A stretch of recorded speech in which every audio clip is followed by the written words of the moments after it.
Hi guys, Joe Massa here with Castle & Cook Mortgage Company. I want to talk to you today about one of the more popular loan programs that I'm sure you've heard of, and that would be FHA Financing. It stands for the Federal Housing Administration. This is a loan program that's become very popular over the last few years. There's been some ups and downs. There's always changes to FHA and other mortgage programs, but I really think it's a great plan for a lot of customers, and just want to tell you a little bit about it. Number one, FHA, the Federal Housing Administration, allows you to purchase a new property with a minimum of 3.5% down. So the number you want to keep in the back of your mind is a $200,000 home. You need a minimum of $7,000 to invest into the property. Next, FHA will have, of course, mortgage insurance. There's going to be upfront mortgage insurance and monthly mortgage insurance. The upfront mortgage insurance will actually be financed into the loan, and the monthly mortgage insurance will be paid every month as a part of the monthly payment. Depending on the terms of the loan, it will generally be for the entire 30-year term of the FHA loan, or it can be less, as short as 11 years, depending on how much down payment you put down. But just keep in the back of your mind, you will have monthly mortgage insurance as a part of the monthly payment. Another great benefit of FHA loans are that they can offer a 30-year fixed rate, 15-year fixed rate, and adjustable rates. So depending on your specific situation, of course it might make sense to do a 30 or 15-year fixed, but it could also make sense to do an adjustable rate if you're planning to be in the property for only a short period of time.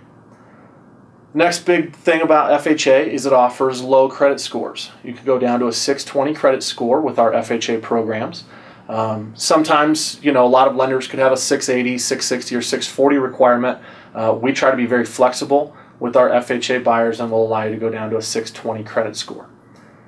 Ownership type for an FHA loan is restricted to primary residence only. You do need to live in the property, so it doesn't work for investors.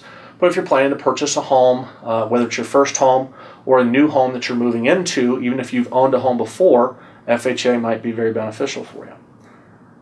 You can also use FHA to purchase different types of properties. You can use it for single-family homes, townhomes, condominiums, and multi-unit properties, 2 to 4 units.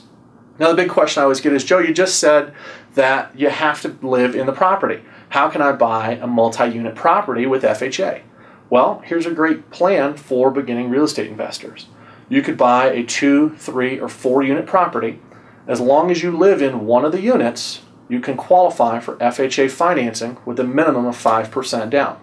So if you want to get into property investing, but you don't have a large down payment, might be a great idea to purchase a 3-unit or 4-unit property, live in one, rent out the others, and finance it with FHA.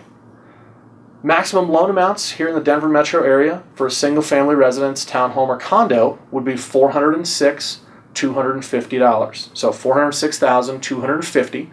So another big misconception is FHA is only for low-priced or moderately priced homes. It actually can go up to very sizable homes, again up to that $406,000. Final point about FHA is the seller can pay up to 6% of the purchase price towards your closing costs. This can be a great benefit for first-time homeowners or even repeat homeowners that don't have a lot of money for down payment. You can have the seller pay the majority of your closing costs, so you're able to get into the property just with your minimum down payment investment. If you have any additional questions or would like to learn more about FHA, I'd invite you to come to our next lending class. You can find it on the Your Castle Business Center. It's titled Everything You Need to Know About Lending in 1 Hour. We're going to cover in-depth FHA loans, conventional, VA, USDA, and other financing options. Feel free to email me any questions at lending@yourcastle.org.